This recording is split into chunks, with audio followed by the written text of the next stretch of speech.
Bienvenidos a Centro en los Hogares. Si es la primera vez que usted me escucha, mi nombre es Juan Ortega, soy el pastor principal del Centro Cristiano.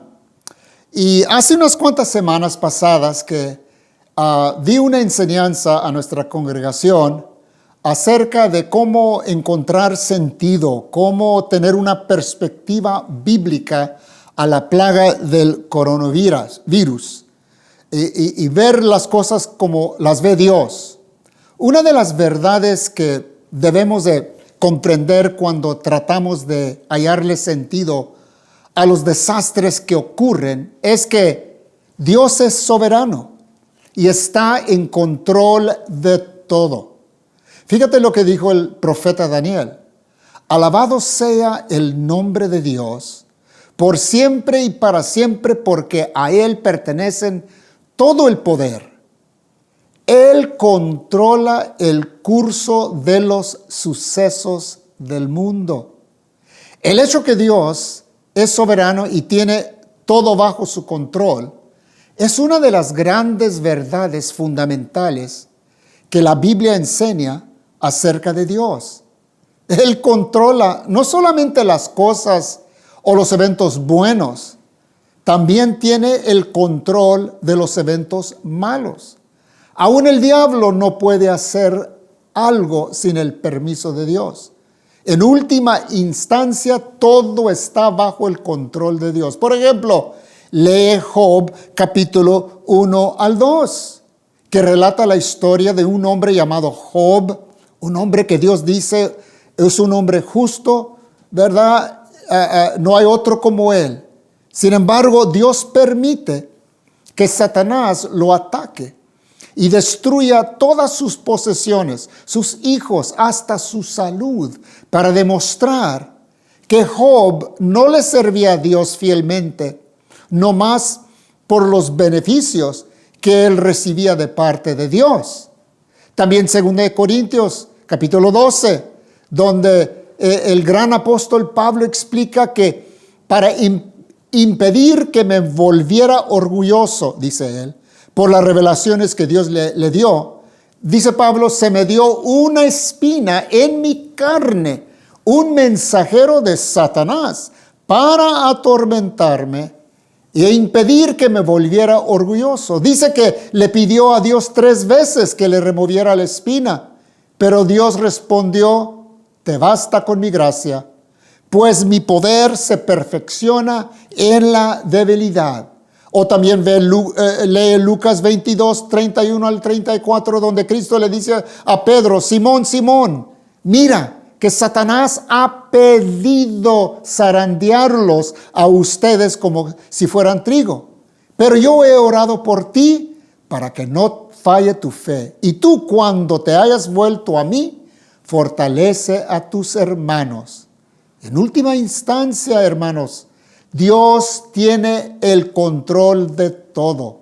Hasta el diablo no puede hacer algo sin el permiso de Dios. Es más, parece que Dios hasta usa al diablo para santificarnos a nosotros, sus hijos.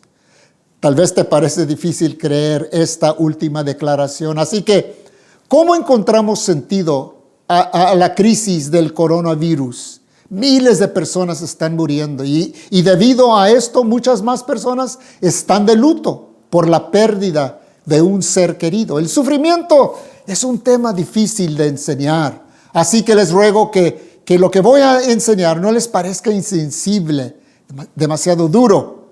Primero presento un hecho histórico y luego voy a presentar un hecho bíblico. Primero, el hecho histórico que sucedió el domingo, día 26 de diciembre del año 2004, más de 200,000 personas murieron ahogados por un tsunami que sucedió en el Océano Índico, pero incluyendo congregaciones cristianas enteras, estaban reunidas para adorar al Señor, se ahogaron.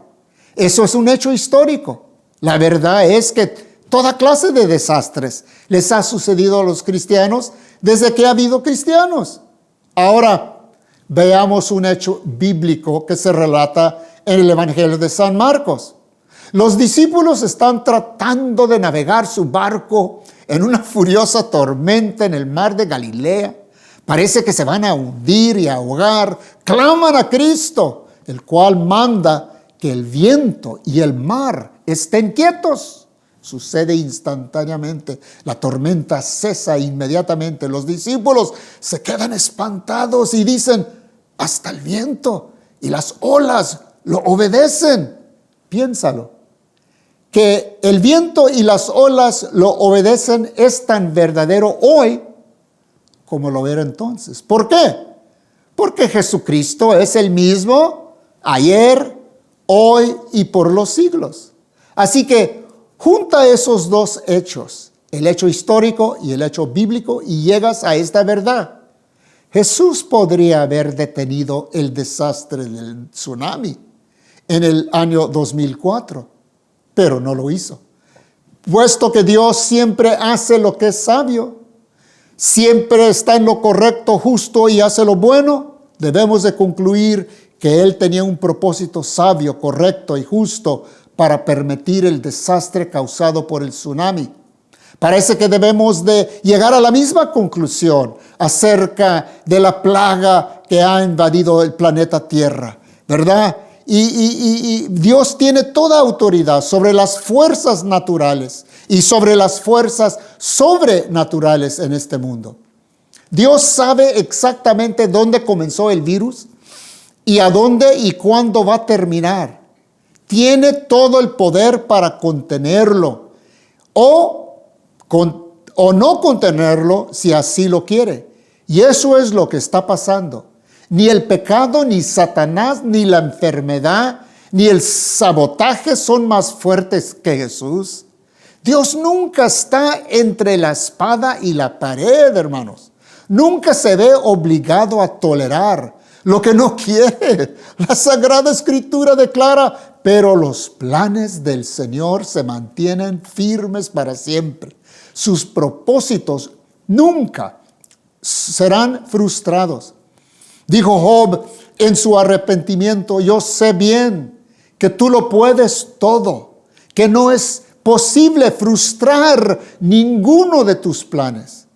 Así que la pregunta no es si Jesús está supervisando, limitando, guiando y gobernando todos los desastres y enfermedades en el mundo, incluyendo todas sus dimensiones pecaminosas y satánicas.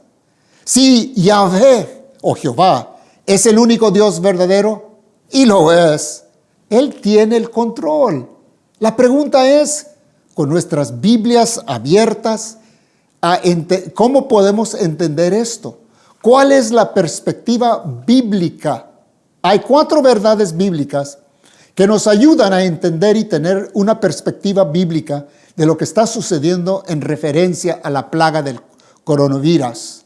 Verdad número 1, el fracaso del hombre, Adán, trajo enfermedades, desastres y muerte. La palabra de Dios enseña que cuando el pecado entró en el mundo por medio de Adán, Dios ordenó que el orden criado, incluso nuestros cuerpos físicos, experimentaría corrupción y que todos los seres vivos morirían. Pablo dice algo relevante, muy interesante para mí. Aunque nuestro cuerpo está muriéndose,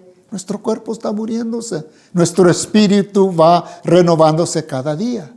Los cristianos, aunque salvos de la condenación eterna mediante la obra redentora de Cristo, obviamente no escapan a la corrupción física y la muerte. La base de este punto es Romanos capítulo 8, uno de los más bellos capítulos en el Nuevo Testamento, donde el apóstol Pablo dice: toda la creación quedó sujeta a la maldición de Dios. Sin embargo, con gran esperanza, la creación espera el día en que será liberada de la muerte y la descomposición y se unirá a la gloria de los hijos de Dios. Pues toda la creación gime y sufre angustia como si tuviera dolores de parto. Y aquí está el verso clave para los cristianos. Y los creyentes también gemimos aunque tenemos el Espíritu Santo en nosotros como una muestra anticipada de la gloria futura. Porque anhelamos que nuestro cuerpo sea liberado del pecado y el sufrimiento. Llegará el día en que toda la creación será liberada de enfermedades, desastres y muerte. Fíjate que no solo nosotros seremos liberados, es decir, el pueblo de Dios, los creyentes, será liberado también toda la creación. Pablo dice, la creación espera el día en que será liberada de la muerte y la descomposición. ¿Cuándo sucederá esto? Cuando Cristo regrese a la tierra para establecer su reino celestial. Pero hasta que llegue ese maravilloso día, gemimos, sufrimos dolor y muerte final. Pero la diferencia para los cristianos, para sus hijos, con las personas que confían y pertenecen a Cristo, es que nuestra experiencia de esta corrupción no termina en condenación. La Escritura dice, ya no hay condenación para los que pertenecen a Cristo Jesús. Los que pertenecen a Cristo Jesús. El dolor para nosotros es purificador, no es punitivo. La palabra de Dios dice en 1 de Tesalonicenses, Dios no nos destinó a sufrir el castigo, sino a recibir la salvación por medio de nuestro Señor Jesucristo. El hecho es, nosotros los cristianos morimos de enfermedades, como todos los hombres, no necesariamente por algún pecado personal. Esto es realmente importante entender. Morimos de enfermedades, como todas las personas, debido a la caída o el fracaso de Adán. Y como dice el apóstol Pablo, todos mueren porque todos pertenecemos a Adán. Pero para aquellos que pertenecen a Cristo, el aguijón de la muerte es eliminado. El apóstol Pablo dice que debido a que Cristo murió y resucitó, somos capaces de enfrentar la muerte con una sonrisa, con una canción y poder decir, ¿dónde está, oh muerte, tu victoria? ¿Dónde está, oh muerte, tu aguijón? Así que esta es la primera verdad que nos ayuda a entender lo que está pasando hoy en el mundo. Es obvio que todavía no llega el reino de Dios a la tierra. Todavía estamos sujetos a la enfermedad, debilidad y a la muerte. En segundo lugar, Dios a veces inflige enfermedad a su pueblo, fíjate lo que voy a decir, como un acto de misericordia. Deja que esto penetre. En algún momento, el Señor juzga a sus queridos hijos que persisten en pecar. Les toma la vida por medio de la debilidad y la enfermedad. Y los lleva, no los manda al infierno, los lleva al cielo.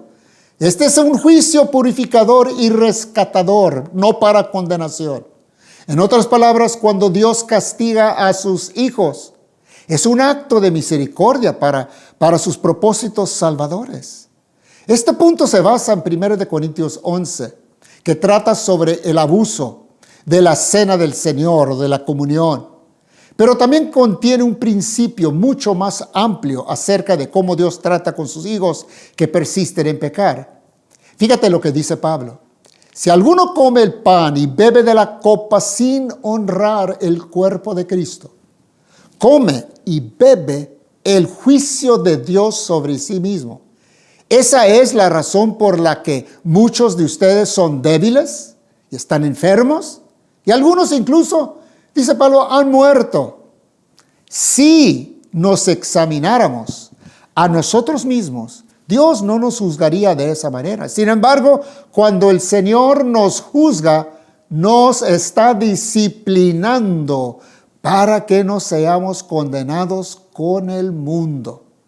La Biblia claramente enseña que existe la posibilidad de que algunos cristianos mueran de enfermedades para que no sean condenados junto con el mundo.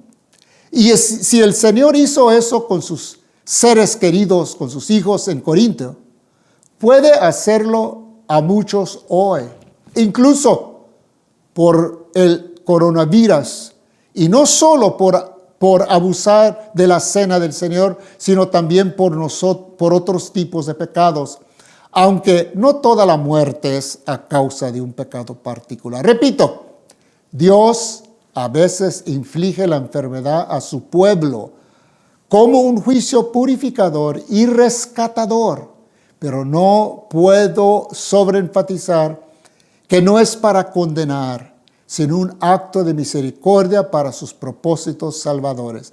La Biblia dice que el juicio debe de comenzar, ¿dónde? Por la casa de Dios.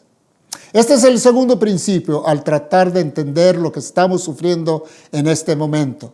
Tercer lugar, punto número 3. Dios a veces inflige la enfermedad como un juicio sobre aquellos que lo rechazan y se entregan al pecado. Voy a dar 2 ejemplos. En Hechos 12, el rey Herodes dio un discurso tan elocuente que el pueblo dijo: es la voz de un Dios, no la de un hombre. La Biblia dice que al instante un ángel del Señor hirió a Herodes con una enfermedad porque él aceptó la adoración de la gente en lugar de darle la gloria a Dios. Así que murió carcomido por gusanos. La palabra de Dios dice también en Romanos 1:27 que debido a la inmoralidad sexual de la humanidad, como consecuencia de ese pecado, sufrieron dentro de sí el castigo que merecían. Además, es muy significante que el gran apóstol Pablo empieza lo que muchos teólogos consideran la más sublime explicación del Evangelio. Y fíjate cómo comienza, diciendo en Romanos 1:18, ciertamente la ira de Dios viene revelándose desde el cielo contra toda impiedad e injusticia de los seres humanos que con su maldad obstruyen la verdad. Fíjate que no dice la ira de Dios se revelará en el futuro, sino que se viene revelándose. Tiempo presente. El apóstol Pablo no especifica cómo o en qué forma se está revelando la ira de Dios, pero sin duda Dios utiliza enfermedades, catástrofes naturales para juzgar a veces a aquellos que lo rechazan a Él y a su manera. En cuarto lugar, todos los desastres naturales son actos de misericordia divina que llaman a todas las personas a arrepentirse y a confiar en Cristo. Dice un distinguido teólogo, todos los desastres naturales, ya sean inundaciones, hambrunas, tsunamis o enfermedades, son un trueno de misericordia divina en medio del juicio, llamando a todas las personas de todas las partes a arrepentirse de sus pecados, volver a Dios y someterse a su autoridad. Lo que estamos viendo hoy día es meramente un preestreno del juicio de Dios que un día se va a derramar sobre el mundo pecador. Pero hay una buena noticia. Jesús sufrió en nuestro lugar el castigo de Dios. La Biblia dice que Cristo sufrió por nuestros pecados una sola vez y para siempre. Él nunca pecó. En cambio, murió por los pecadores para llevarlos a salvo con Dios. Nadie es perfecto. Todos nosotros pecamos, sea en hecho o en pensamiento. La palabra de Dios declara que Dios no deja sin castigo al culpable. El castigo de Dios contra el pecado es muerte. La paga del pecado es muerte. La palabra muerte significa la separación eterna de la presencia de Dios. Pero la misma Biblia que enseña que Dios castiga al pecador, también enseña y dice que Dios en su gran amor por nosotros los pecadores, Dios trazó un plan para salvarnos. Y en su gran amor, Dios se hizo hombre en Jesús. vivió una vida perfecta y murió en la cruz, cumpliendo así la ley y tomando sobre sí el castigo por los pecados de todos los que se vuelven a Él y confían en Él.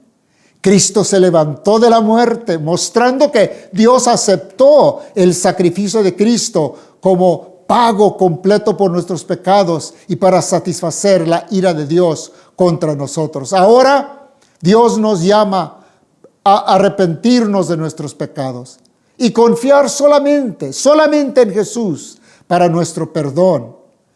Dijo el apóstol San Pedro, para que sean borrados sus pecados, arrepiéntense y vuélvanse a Dios a fin de que vengan tiempos de descanso de parte del Señor. Termino con una de las más gloriosas promesas que Jesucristo nos dio en Juan 5:24. Él dijo, les digo la verdad, todos los que escuchan mi mensaje y creen en Dios, quien me envió, tienen vida eterna.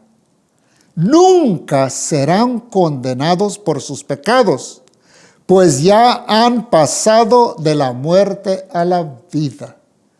Cuando tú crees y pones tu confianza en lo que Jesucristo hizo por ti en la cruz, Cristo promete que tú pasas de un estado de muerte espiritual a un estado de vida espiritual. Y todo lo que tienes que hacer es nomás hablar con Él y decirle algo por el estilo. Señor Jesús, reconozco que soy un pecador, que jamás podré pagar mi deuda de pecado. Confío en ti porque tú viviste la vida que yo jamás pudiera vivir y tú pagaste la deuda que yo jamás pudiera pagar por tu muerte en la cruz. Dios les bendiga.